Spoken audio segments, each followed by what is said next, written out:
this video, we are going to sit down and have a conversation about all the little details in this truck. People have been asking me in person, on Reddit, in the YouTube comments, and even on my Instagram, what sort of things are in this truck? How can I build a truck like this? The truck is really cool. So I want to show you all how I built this, what I put into it, why I made the decisions, and where you can get some of the parts. Sit back, relax, and enjoy. This is Casey's Cozy Garage.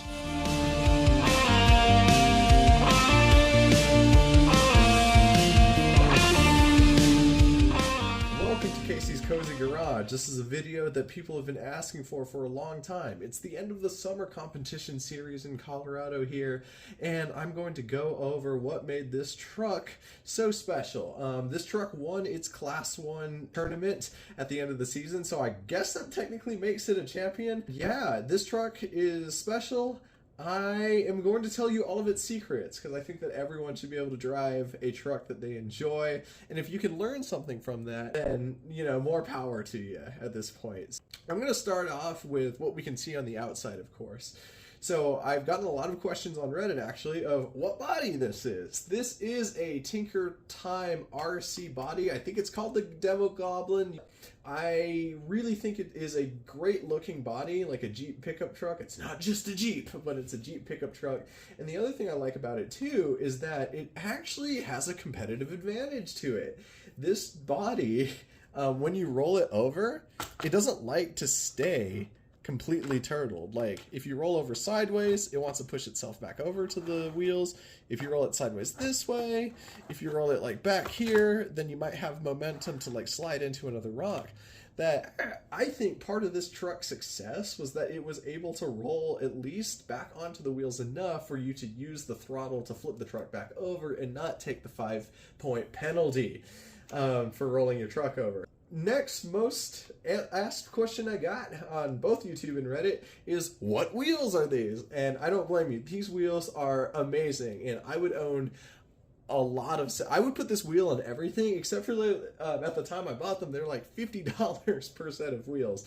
So Little Guy Racing Parts, you want to sponsor me, eh? Or at least give me half off or something. You know, I've been telling people about your Little Guy Racing Parts Ghost wheels. Now these wheels are available in brass. I do not have them in brass because, quite frankly, I thought the bronze looked better. So the bronze, the black, and the silver of this wheel is available in aluminum, and then they have a full brass wheel. So these wheels are not fully brass, they just have the brass rings inside that hold like the tire. So like the 3-piece wheel, the ring is brass. And I found that is all I needed to do because I did not want this truck to be super heavy.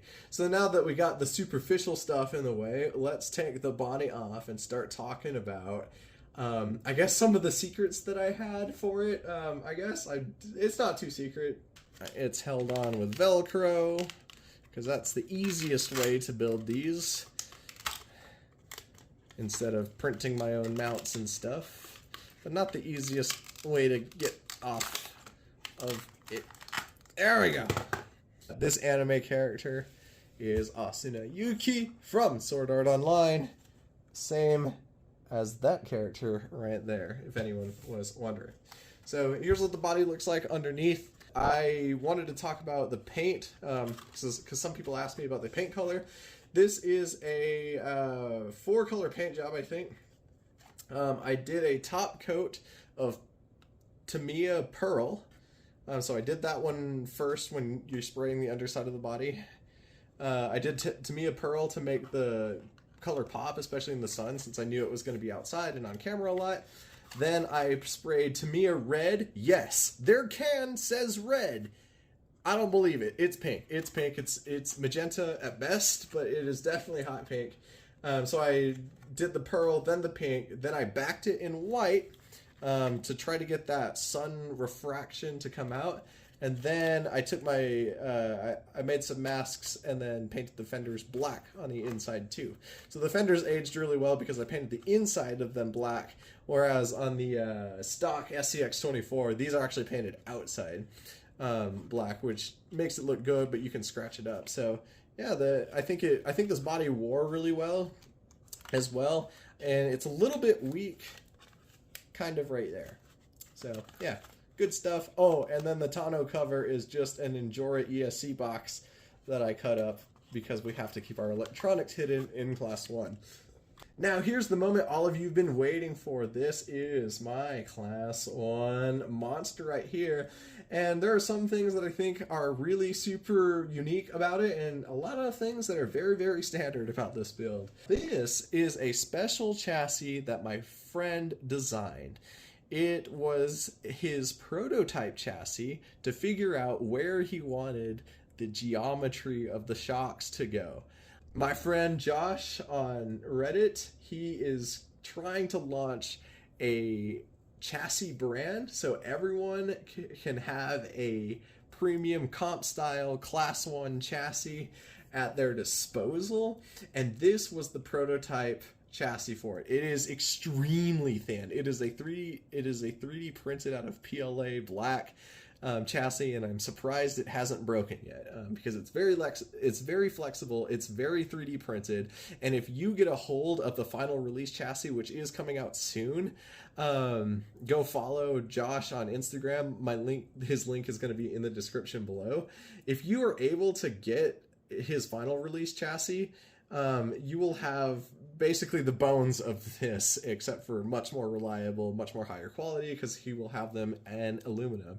But this was his first batch of prototype chassis just to get the geometry right. I mean, there are stress concentrations in it, because you wouldn't design anything with such a sharp angle right here or right there for longevity at least.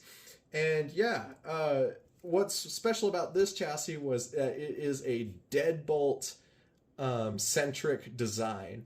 And what that means is we have found that the deadbolt front links moves the engine and transmission closer to the front. And what that does is that gives you more front weight without having to add weight to your wheels or weight to your axles, which adds stress to all the components that are running the wheels, and it's not as good for reliability. And if you could just take the weight that's there and move it forward, because the front links are shorter than the rear ones, then that is good. Which is a shame, because it seems that deadbolt links are kind of going out of style at the moment. So yeah, deadbolt geometry we think is the best for Class 1. Class 1 really likes small trucks because the gates are really small. So I kept it stock deadbolt length. We didn't even stretch the rear out to Gladiator.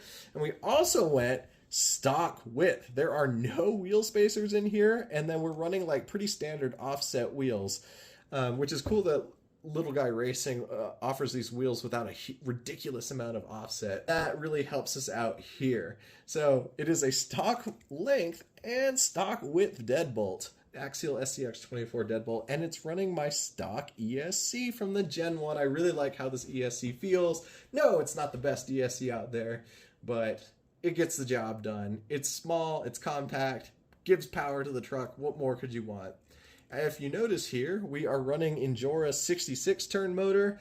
In my testing, I think it is the best brushed motor that you can get as a drop-in upgrade for the SCX24. I know a lot of people like Holmes Hobby, Hot Racing, Mofo RC, and I've had more trouble with a lot more of those motors than I have had just with the Chinese dropship brand Endura right here. So take that for what you will. I think this motor is excellent. I have many of them, and I've never had one fail. I've owned 5 of them. And then one of my trucks has one that's 3 years old right now, and it's still rocking. I did not want to do a brushless truck this time around, because when you get a truck stuck in some holes with some brushless power, you can start breaking axles, breaking wheel hubs, and breaking drive shafts. Speaking of drive shafts, we have just some steel drive shafts to add a little bit more weight. These don't need to be steel. You can keep the plastic ones, but I wanted to add a little bit more weight without going the expensive route and getting metal axles. The axles are completely stock. They are nylon that come with axial SCX24s. The knuckles are completely stock too. A lot of people upgrade these knuckles. I decided not to, mainly out of laziness, because they were already installed. I didn't have to take anything apart. So I just installed my steering link here, and I'm running no brass here. Yeah, You heard that right. I was able to win without any brass knuckles. One thing I did change, and this is really important, is try to get overdrive in the front. What that does is it turns the front wheels more than the rear wheels.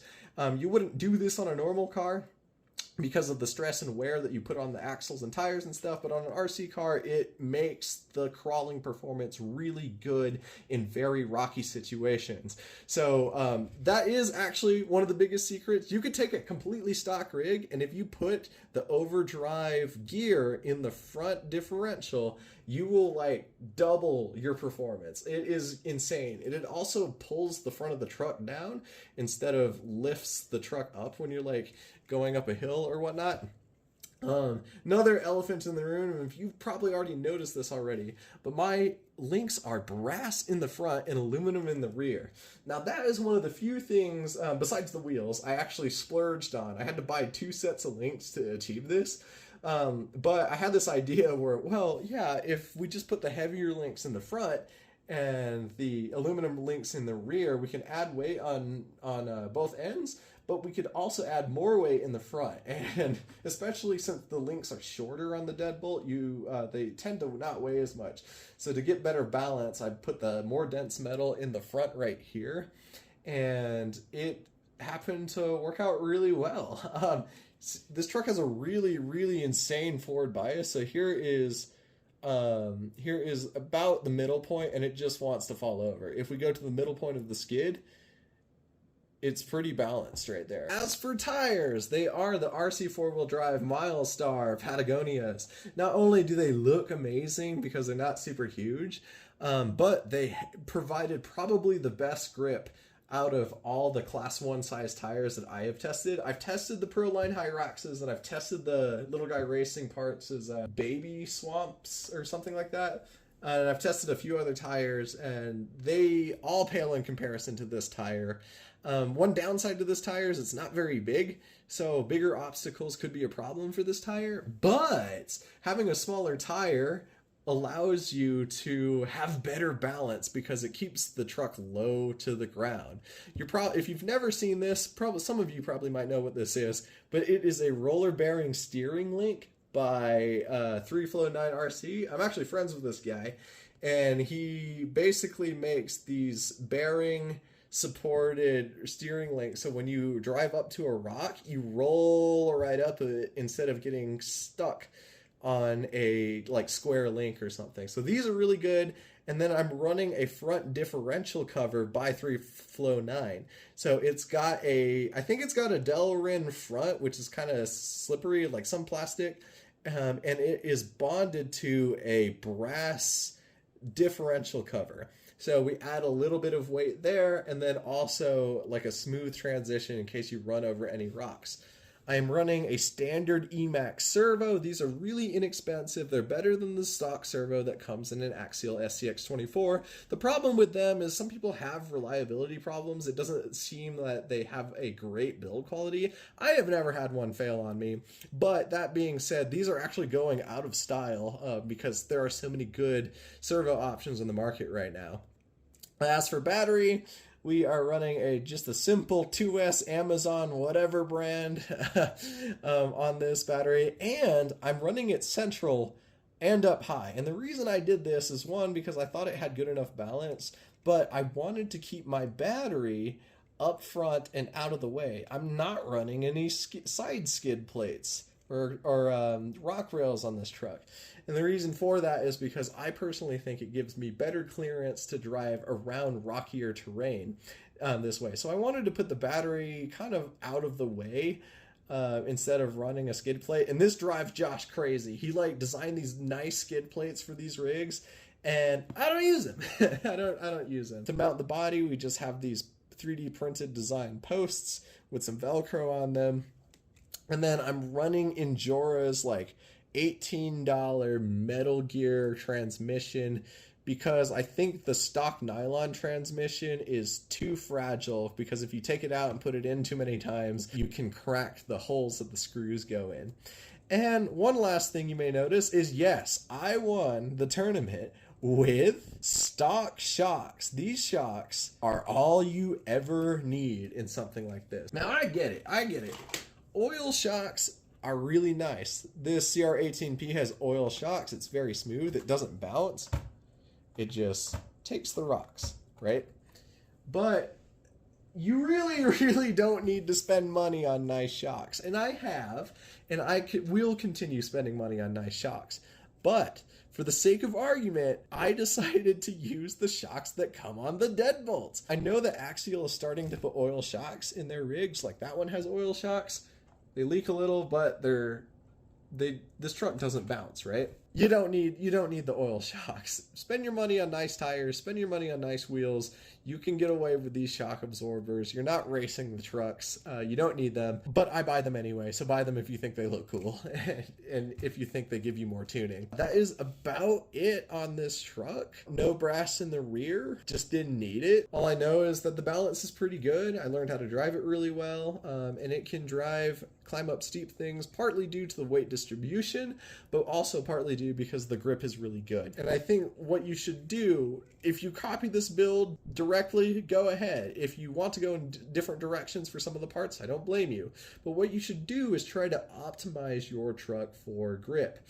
Choose tires that are grippy. Choose tires that are going to go well on the surfaces that you know you're going to be crawling on. Try to add as much weight to the front as you can, because you could always use more throttle to not tip on the way down, but you need to have good weight up front to go up. You do not need metal axles.